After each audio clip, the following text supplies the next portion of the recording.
بسم اللہ الرحمن الرحیم۔ السلام علیکم ورحمۃ اللہ وبرکاتہ۔ دوستو، ہم سب یہ دعویٰ کرتے ہیں کہ ہم اللہ سے اور اس کے رسول سے محبت کرتے ہیں۔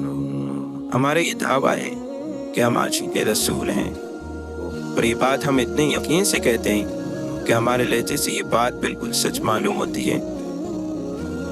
لیکن ہم نے کبھی یہ بھی سوچا ہے کہ جس طرح سے ہم اپنی زبان سے اللہ کے اور اس کے رسول کے عاشق ہونے کا دعویٰ کرتے ہیں، اسی طرح ہمارے اعمال بھی ہمارے اس دعوے کی تصدیق کرتے ہیں یا نہیں۔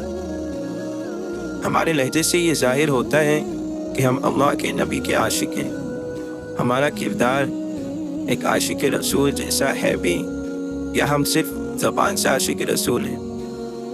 دوستو، اپنے آپ کو کسی کا عاشق کہہ دینا بہت آسان ہے، لیکن عاشقی کو اپنے عمل کے ذریعے ثابت کرنا بہت مشکل ہے۔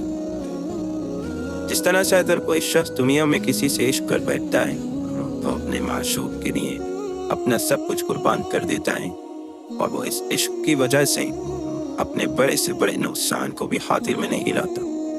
پھر اسے اگر اپنے عشق کے لیے پوری دنیا سے تعلق ہی کیوں نہ توڑنا پڑے، وہ توڑ دیتا ہے۔ دوستوں، میں عشق کے متعلق آپ کو بتا رہا ہوں، میں نے محبت کا نام نہیں لیا۔ محبت تو انسان کو ہر دوسرے شخص سے ہو جاتی ہے۔ اپنے ماں باپ سے انسان محبت کرتا ہے، اپنے بھائی بہنوں سے انسان محبت کرتا ہے، اپنی بیوی اپنے بچوں سے انسان محبت کرتا ہے، یہاں تک کہ محبت تو انسان کو بے جان چیزوں سے ہو جاتی ہے، اپنے گھر سے، اپنے شہر سے، اپنے ملک سے۔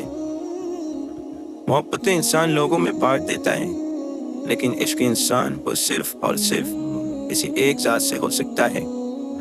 عشق کو بانٹا نہیں جا سکتا، اور ایک مومن کے عشق کے سب سے بڑے حقدار اللہ کے حبیب اور میرے اور آپ کے نبی صلی اللہ علیہ وسلم ہیں۔ وہ نبی جنہوں نے اس امت کے لیے اپنا سب کچھ قربان کر دیا، اس امت کو دوزخ سے بچانے کے لیے طائف کے پتھر کھا کر بھی بد دعا نہیں کی۔ عہد میں جبکہ دشمنوں نے آپ کو لہو لہان کر دیا تھا، دندان مبارک بھی شہید کر دیے تھے، آپ کا حق تھا کہ آپ بد دعا کرتے، لیکن آپ نے ہاتھ اٹھائے بھی تو امت کے لیے دعا کرنے کے لیے، ان کی ہدایت کے لیے۔ وہ نبی جو امت کے غم میں رات رات بھر روتے تھے، اللہ سے فریاد کرتے تھے کہ یا اللہ میرے امت کو معاف فرما، ان کی مغفرت فرما، خود بھی بھوکے رہتے اور گھبرا مت جانا، تمہارے نبی کے گھر کا چولہا تو 2 مہینے نہیں چلتا، ارے تمہارے نبی کے تو کپڑوں پر بھی پیوند تک لگے ہوئے ہیں، تمہارا نبی بھی ایک پتلی سی چٹائی پر سوتا ہے، اس کی نشان تک آپ کی کمر مبارک پر ظاہر ہو جاتے تھے۔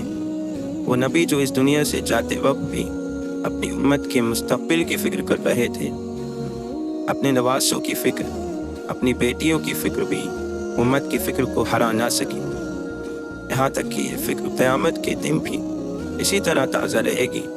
جب حضرت عیسیٰ علیہ السلام اپنی والدہ کی فکر نہیں کریں گے، حضرت موسیٰ علیہ السلام اپنے بھائی ہارون علیہ السلام کی فکر نہیں کریں گے، حضرت اسماعیل و اسحاق علیہ السلام اپنے والد ابراہیم علیہ السلام کی فکر نہیں کریں گے، میرے نبی تو وہاں بھی ہمیں یعنی اس امت کو نہیں بھولیں گے، جہاں سب ایک دوسرے کو بھول جائیں گے۔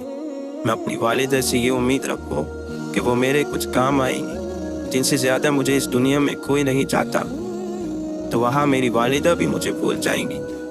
پھر کیا وجہ رہ جاتی ہے کہ میں اپنے نبی کے سوا کسی اور کو اپنے عشق کا حقدار کہوں؟ لیکن دوستو، صرف زبان سے کہہ دینا کہ ہم عاشق رسول ہیں کہاں تک عشق کا حق ادا کر رہا ہے؟ میں نے اپنی زندگی کو عاشق رسول ہونے کے اعتبار سے گزارا بھی ہے۔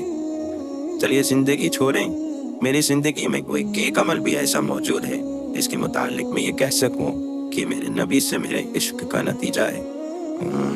میں نے کبھی اللہ اور اس کے رسول کے لیے کوئی اپنی سب سے محبوب چیز چھوڑی ہے جو ہمیں انتہائی درجے پسند ہو، لیکن میرے نبی کو پسند نہ ہو؟ کبھی ہم نے اس عشق میں اپنا کچھ قربان کیا ہے؟